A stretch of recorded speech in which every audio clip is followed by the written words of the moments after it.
Bueno, en esta hora quiero saludarles en el nombre del Señor Jesucristo. Nuevamente estamos aquí para transmitir en vivo esta enseñanza de Apocalipsis capítulo 6. Vamos hoy a hablar de los sellos, donde es un tema bastante interesante.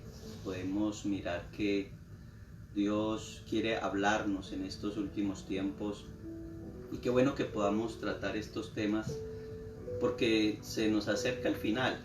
Estamos en los últimos días y el Señor quiere que en verdad entendamos que Él está a la puerta, que está llamando y que quiere salvarnos, quiere salvar a la humanidad, los que deseen salvarse. Y espero que este tema que vamos a mirar hoy, de Apocalipsis 6, de los 7 sellos, podamos comprenderlo, tomarlo muy en serio y que sea de bendición para todos. Anhelo que no estemos dentro de este capítulo cuando suceda esta profecía. Vamos entonces a mirar. Dice la palabra de Dios en Apocalipsis capítulo 6: Vi cuando el Cordero abrió uno de los sellos y oí a uno de los 4 seres vivientes decir, como con voz de trueno: ven y mira. Y miré, y aquí un caballo blanco, y el que lo montaba tenía un arco, y le fue dada una corona, y salió venciendo y para vencer. El capítulo 6 nos está hablando de algunos caballos y de algunos jinetes que hay en esos caballos. Entonces vamos a mirar qué significa esos caballos.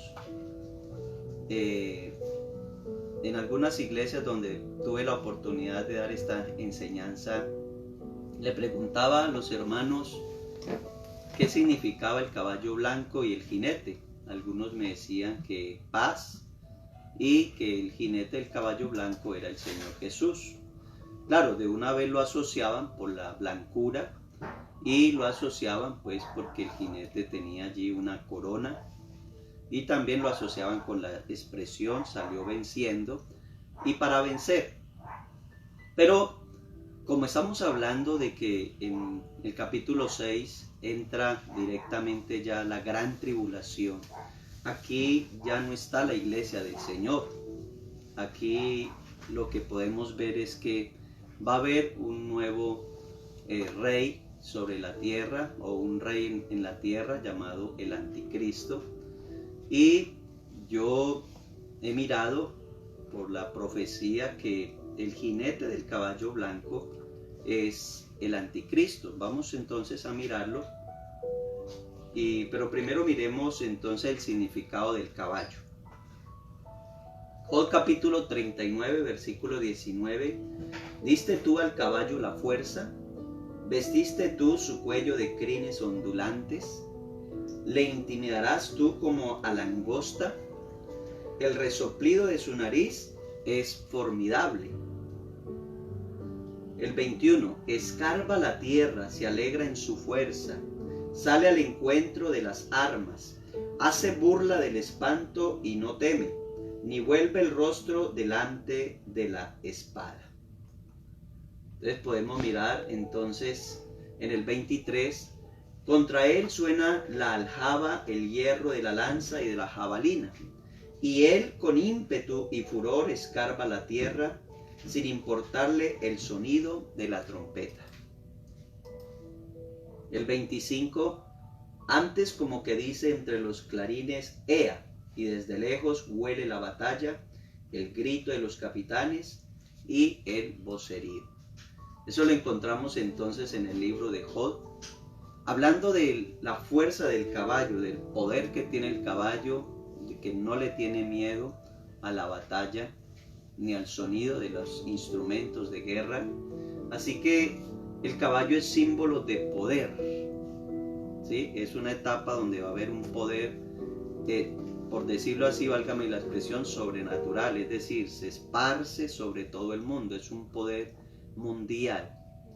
Lo que me da a entender entonces que el jinete que está montado sobre ese caballo blanco, que es símbolo de poder, de fuerza, de autoridad, nada de temor ni de miedos. Entonces es algo que va a abarcar por completo la tierra.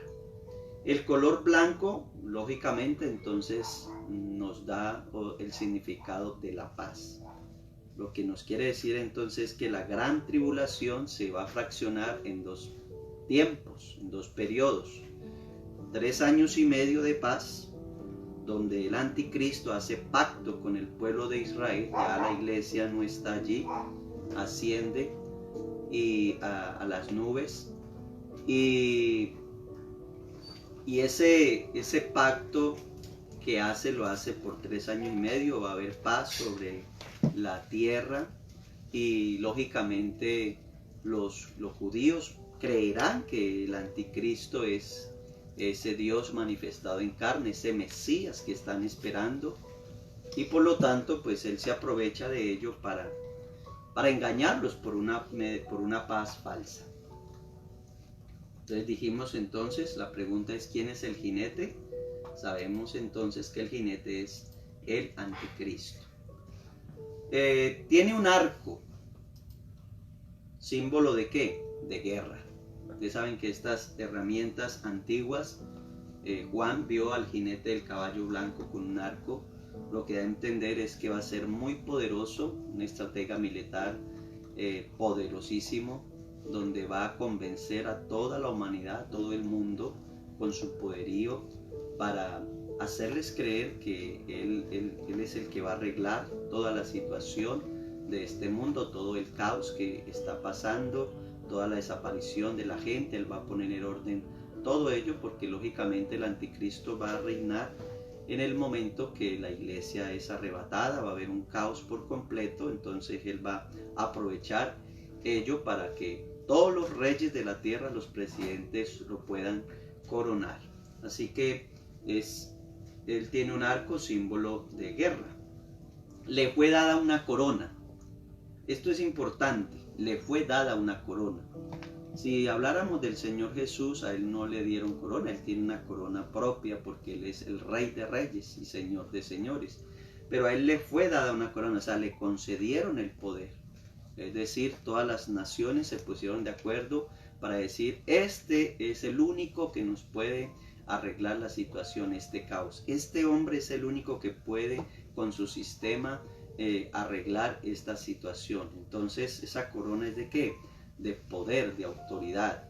Va a ser el primer ministro mundial y, lógicamente, va a ser el que va a mandar en toda la tierra.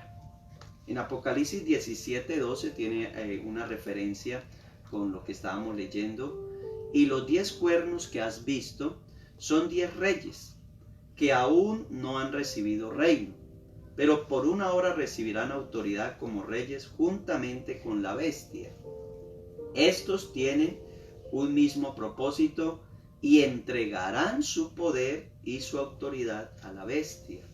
Entonces lo que me da a entender, lo que le estaba diciendo, el anticristo se le pondrá esa corona, le darán esa autoridad, lo nombrarán como el primer ministro de la paz, el primer ministro poderoso del mundo, el rey del mundo. Bueno, no sé qué título le pondrá en ese tiempo, afortunadamente ya no estaremos allí, pero es bueno, el dato es muy interesante para que tengamos en cuenta que no es el Señor Jesús, sino que es el anticristo el que está montado en el caballo blanco.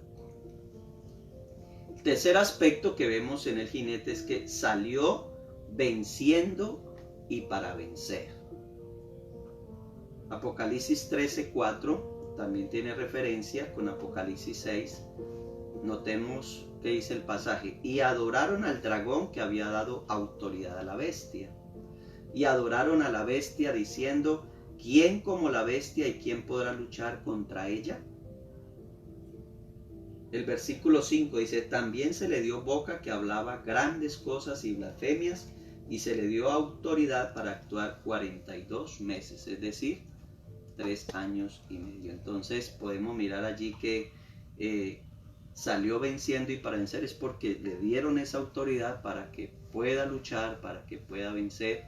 Y lógicamente allí en la gran tribulación los que van a estar es el pueblo de Israel, y él es el que tiene esa autoridad sobre ese pueblo y sobre todas las naciones, pero en especial al pueblo de Israel, para poderlo dominar.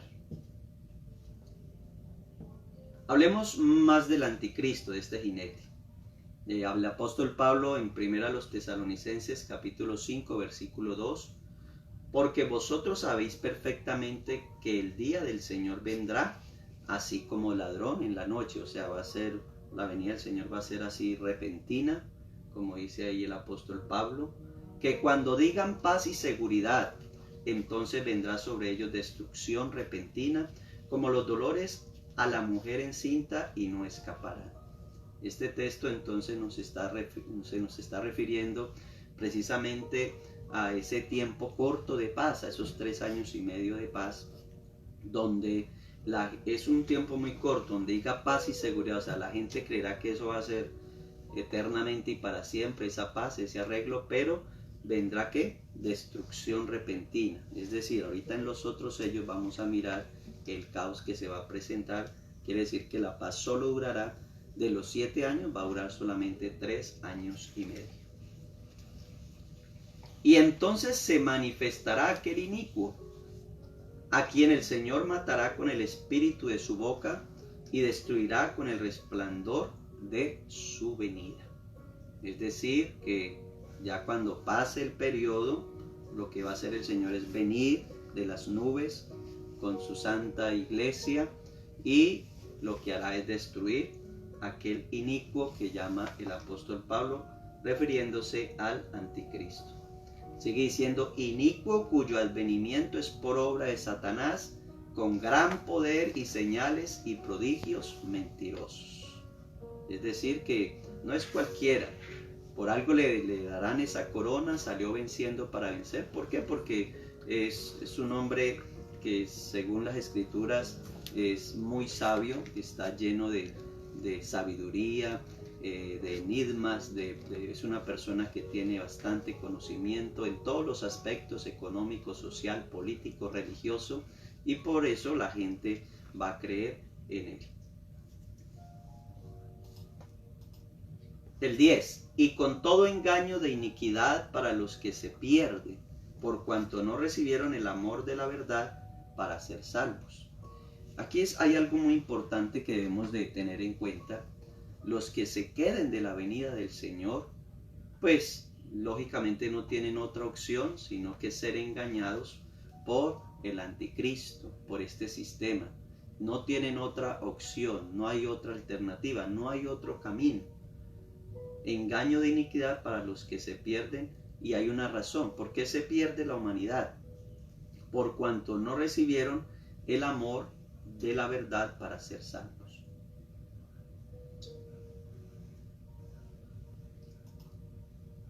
Vamos entonces a mirar también una relación, una similitud entre Apocalipsis capítulo 6 y Mateo capítulo 24. Aquí está el texto: y miré, y aquí un caballo blanco, y el que lo montaba tenía un arco, y le fue dada una corona, y salió venciendo y para vencer. Es lo que estábamos mirando. ¿Qué nos habla Apocalipsis 24:5? Porque vendrán muchos en mi nombre, diciendo: yo soy el Cristo, y a muchos engañarán.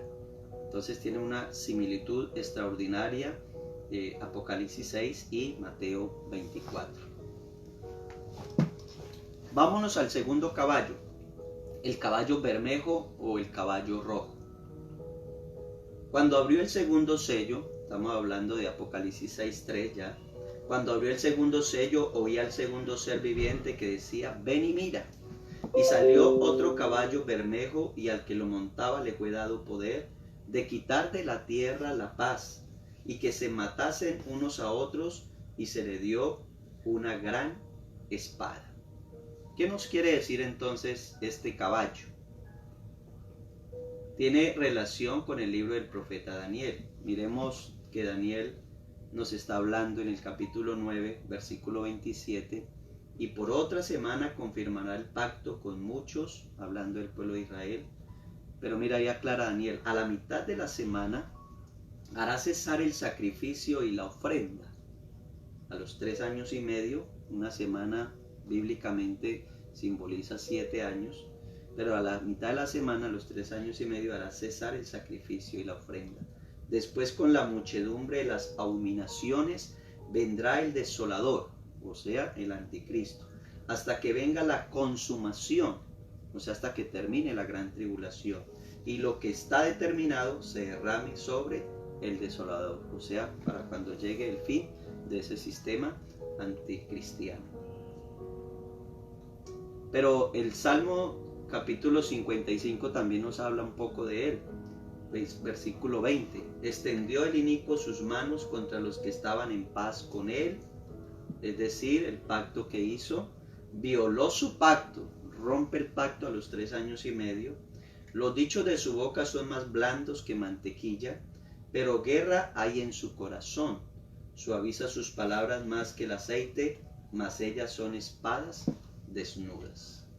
Así que todo esto se está refiriendo al anticristo, de cómo él tiene esa doble cara, ¿no? Está mostrando paz, pero por dentro está ya maquinando la destrucción mundial de la humanidad o de muchas naciones. Entonces, ¿qué es lo que hace el anticristo con el caballo rojo? ¿Qué significa el caballo rojo, el caballo bermejo? Que él lo que va a hacer es que haya guerra entre las naciones, que haya un conflicto mundial, que haya un caos en todas partes del mundo. Y también hay una similitud allí en Mateo 24:7, ahí se cumple la profecía del Señor Jesús cuando dijo: porque se levantará nación contra nación y reino contra reino. Van a haber estas guerras o la tercera guerra mundial, y va a haber un caos, van a haber mucho derramamiento de sangre. Eso es lo que nos habla el caballo rojo o el caballo bermejo. El tercer caballo, entonces, miramos que es el caballo negro. Cuando abrió el tercer sello, Apocalipsis 6:5, oí al tercer ser viviente que decía: ven y mira. Y miré, y aquí un caballo negro, y el que lo montaba tenía una balanza en la mano. Y oí una voz en medio de los 4 seres vivientes que decía: 2 libras de trigo por 1 denario, y 6 libras de cebada por 1 denario, pero no dañes el aceite ni el vino. Esto se está encrudeciendo. ¿Qué nos quiere decir entonces? Que son las consecuencias de la guerra. Es decir, el caballo negro lo que significa es el hambre.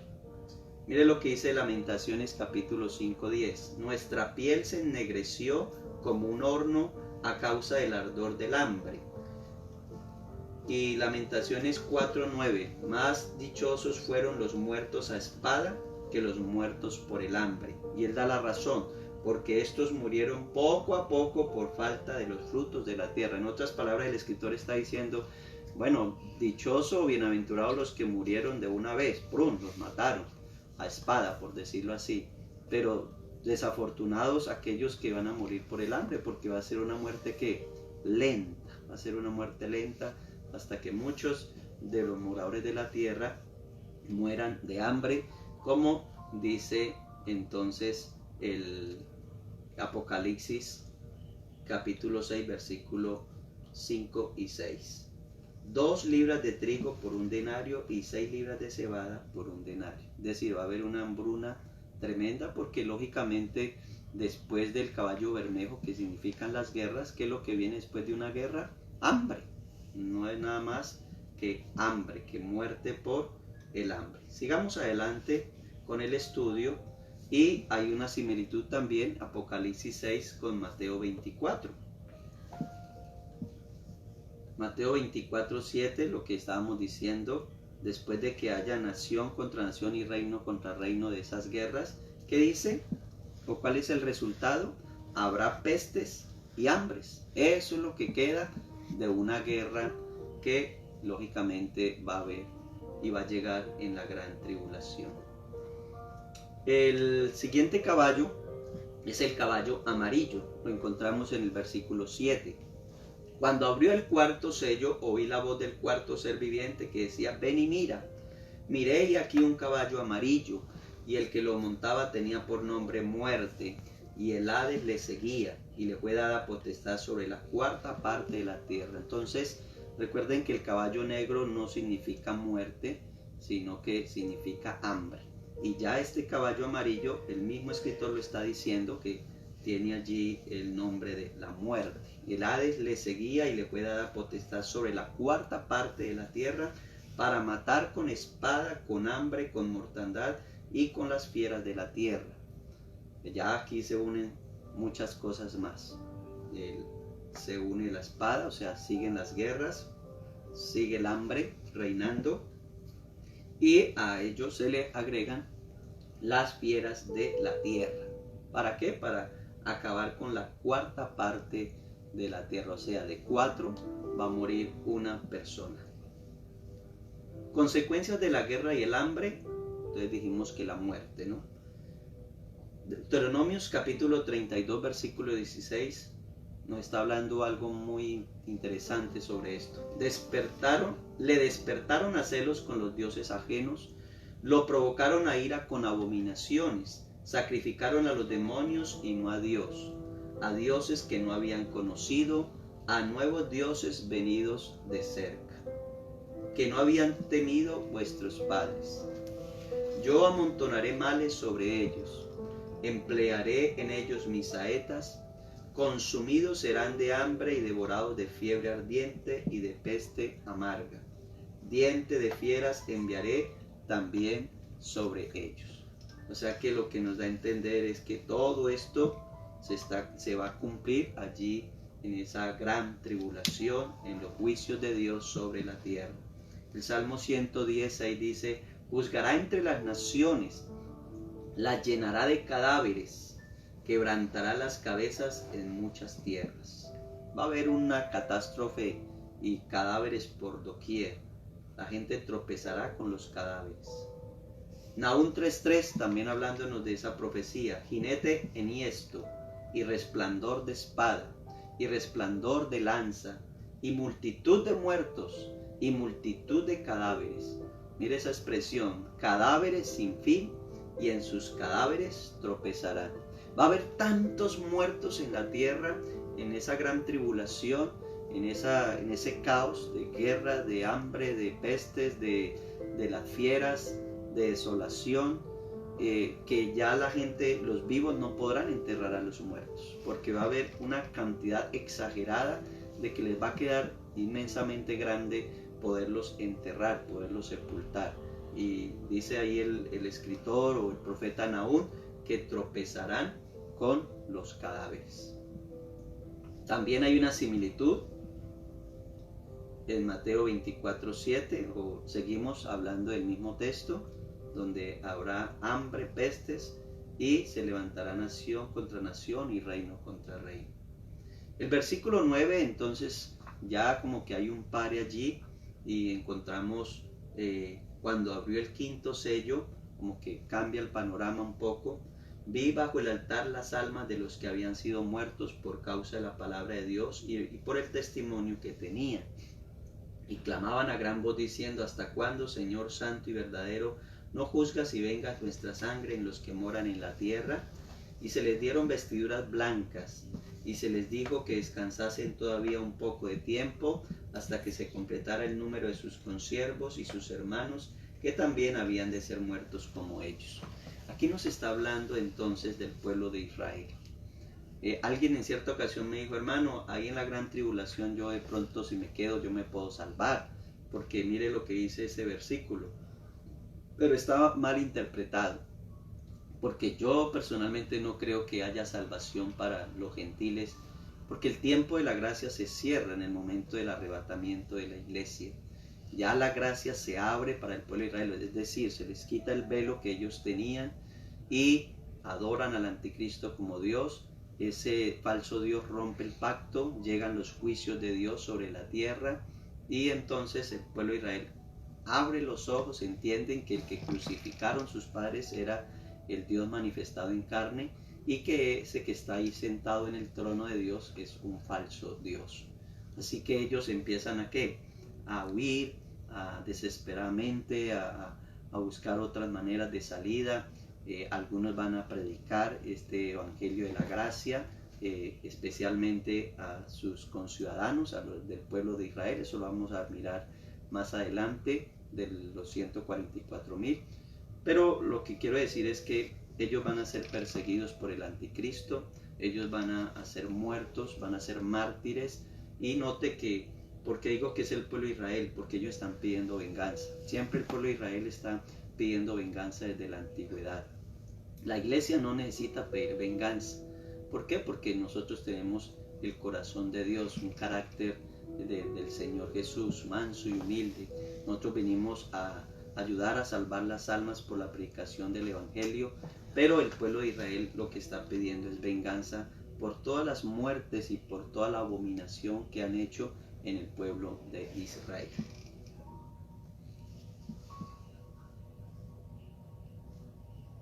Se refiere entonces al pueblo judío que creyó a la palabra del Señor en el tiempo de la gran tribulación. Bueno, eso ya lo explicamos. Hay persecución del anticristo a todo el pueblo de Israel que no le adoraron. Aquí está pues como lo que les estaba explicando, donde esa gracia de Dios entra para el pueblo en esos 3 años y medio que ellos son perseguidos. Aquí encontramos entonces la similitud en el versículo 9 de Mateo 24. Entonces os entregarán a tribulación y os matarán, y seréis aborrecidos de todas las gentes por causa de mi nombre. Muchos tropezarán entonces y se entregarán unos a otros, y unos a otros se aborrecerán. Y muchos falsos profetas se levantarán y engañarán a muchos, y por haberse multiplicado la maldad, el amor de muchos se enfriará. Mas el que persevere hasta el fin, éste será salvo. Esto es muy aplicativo al pueblo de Israel. A veces lo cogemos para nosotros, pero no tiene nada que ver con la iglesia. La iglesia ya no está allí en ese momento. Es el pueblo de Israel que están en esa tribulación, en esa persecución. Se levantarán los falsos profetas, los falsos dioses, el anticristo, la bestia, en fin. ¿Y qué es lo que va a pasar? Que va a haber una persecución y el pueblo de Israel será el que va a ser afectado.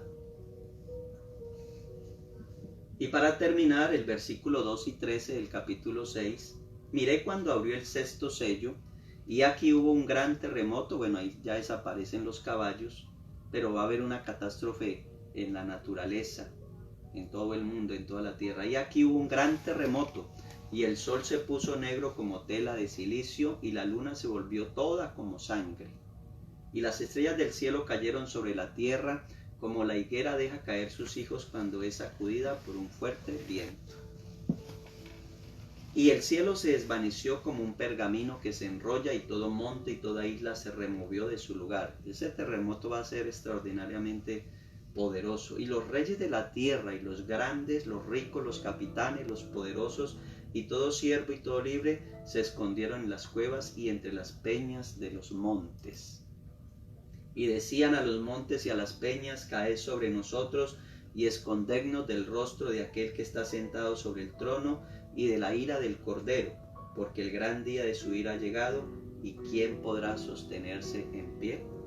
Esta catástrofe llegará entonces después de la guerra, como quien dice, lo poco que quedó de la tierra, de las guerras, el hambre, las pestes, las fieras del campo que hicieron destrucción por todos lados. Entonces podemos mirar aquí que ya directamente la mano, el poder de Dios está ahí sobre la tierra, sobre los gentiles que quedaron allí en la gran tribulación, y va a haber pues como un cataclismo allí en la tierra. Tanto así que ellos se preguntan: ¿quién podrá sostenerse en pie? ¿Quién podrá librarnos de la ira del Cordero?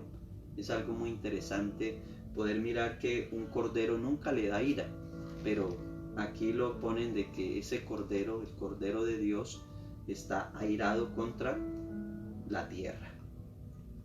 También tenemos en Mateo 24, 29 la similitud. E inmediatamente después de la tribulación de aquellos días, el sol se oscurecerá y la luna no dará su resplandor, y las estrellas caerán del cielo, y las potencias de los cielos serán conmovidas. Es un versículo gemelo a Apocalipsis capítulo 6, 12. Entonces nos da a entender que esa similitud es algo muy especial para que nosotros podamos comprender que el juicio de Dios viene muy pronto sobre la tierra. Bien, este es como el estudio que quería darles sobre los sellos de Apocalipsis capítulo 6. Espero que lo hayan comprendido. De todas maneras ahí queda grabado para que poco a poco, si usted quiere repasarlo otra vez, lo haga y pueda comprender. De todas maneras, las profecías a veces son un poco confusas y profundas, pero pues podemos extraer lo más esencial. Aquí lo que yo quiero decirles es que preparémonos. ¿Estás listo? ¿Estás preparado para irte con el Señor? ¿Estás consagrado? Porque si no lo estás, desafortunadamente te tendrás que quedar.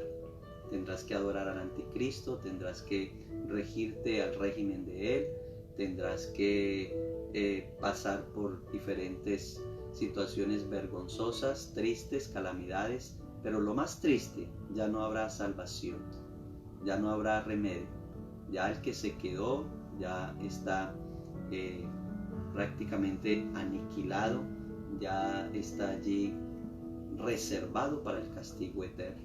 Así que les dejo esto porque todavía estamos en el tiempo de la gracia, todavía estamos en la oportunidad para que nosotros podamos consagrarnos a Dios, para que podamos encerrarnos con Dios, pedirle perdón al Señor por cosas de pronto que hemos hecho en el pasado, no sé, o cómo esté nuestra vida, y podernos de verdad alistar la maleta para irnos con el Señor Jesucristo. No quiero pasar la gran tribulación, menos quiero ser condenado.